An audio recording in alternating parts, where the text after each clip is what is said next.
Day 13 of 75 in our C++ DSA challenge. And today we're killing a myth that's cost people real contest ratings. That unordered underscore map is always 0, 1. It's 0, 1 on average, but feed it the wrong keys and it silently collapses to 0, n, turning your clean solution into a time limit exceeded. By the end of these 5 minutes, you'll know how to reserve it, tune it, and hash it so that never happens to you. Let's go. Here's the pain, made visible. I insert 1 million carefully chosen integers, keys that all hash into the same buckets. Watch the wall clock. A normal random insert finishes in milliseconds, but this crafted set takes seconds. Same container, same code, 200 times slower. Why? Because every one of those keys lands in the same bucket and forms one giant linked list. Your 0, 1 lookup is now walking a chain of 1 million nodes. That's not theoretical. That's a real anti-hash attack on code forces. So picture the internals. An unordered underscore map is an array of buckets. Your key gets hashed, the hash gets modded by the bucket count, and that's the slot it lands in. Collisions chain together in a linked list inside the bucket. The ratio of elements to buckets is the load underscore factor. When it crosses max underscore load underscore factor, default 1.0, the table rehashes.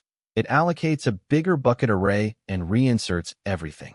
That rehash is an O, N, stall, and if it fires mid-loop during a contest, you feel it. First fix is free. If you know you're inserting in elements, call map.reserve in upfront. That sizes the bucket array once, so you never pay for incremental rehashing. Print map.bucket underscore count, before and after to see it jump. Second knob, max underscore load underscore factor. Set map.max underscore load underscore factor, 0.25, and you trade memory for speed. Fewer elements per bucket means shorter chains and fewer collisions. On 1 million random ints, reserve plus a low load factor is the difference between a clean pass and a nervous one. But reserving doesn't save you from a malicious hash. The fix is your own hasher. The standard hash for integers on Lisp++ is basically the identity function, trivially attackable. So drop in splimix64. It's 5 lines, a struct with an operator. That takes the key, adds the golden ratio constant 0x9 E3779 B97F 4A7C15, then does a couple of XOR shift multiply rounds, and crucially mixes in a runtime seed, so an attacker can't predict your buckets. Declare it as unordered underscore map long int splitmix64. 30 seconds of typing, and your worst case is back to behaving. Now composite keys, a pair or a struct.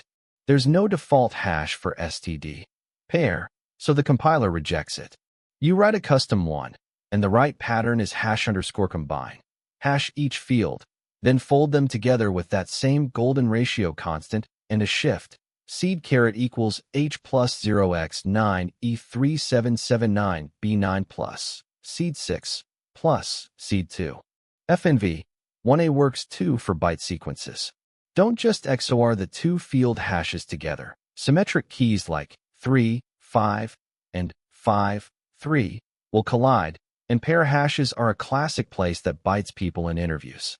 Where unordered underscore map truly shines, the LRU cache.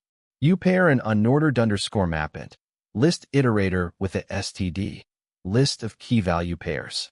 Get and put are both 0, 1 the map finds the node, list, splice moves it to the front without invalidating the iterator. That's the key insight. Splice relabels links, it doesn't reallocate. The trap is order.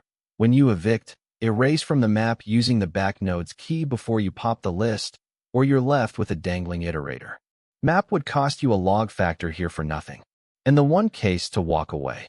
If you need ordered traversal or range queries, smallest key, everything between 2 bounds, unordered underscore map can't help. Buckets have no order. That's when you reach for std, map, and accept the login. Day 13 done. Takeaway. Reserve it, lower the load factor, and bring your own splitmix64 hash. That's how you keep 0, 1, actually 0, 1. Subscribe for day 14.